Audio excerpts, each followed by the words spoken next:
เอาตัวละตัวผู้สุรินทร์นะหลังจากที่เราไป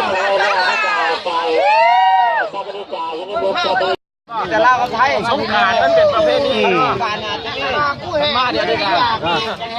มาไปว่ามาไทยสงกรานต์กับเราคณะญาติที่ว่าล่วงลับไปแล้วนะมันเป็นประเพณีแต่ดึกดำบรรพ์โตสัมผัสไปเลยเดี๋ยว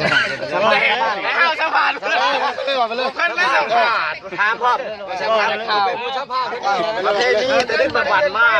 แต่ปู่แต่ย่าที่ว่าฮู้บุญคุณพ่อแม่ที่ว่า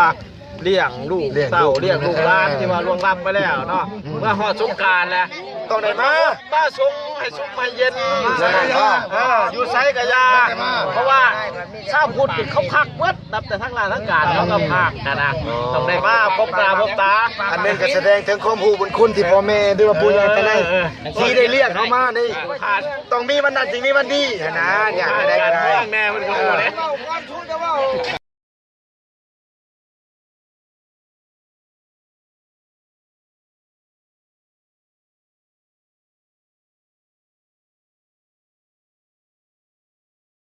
โยมเป็นนี่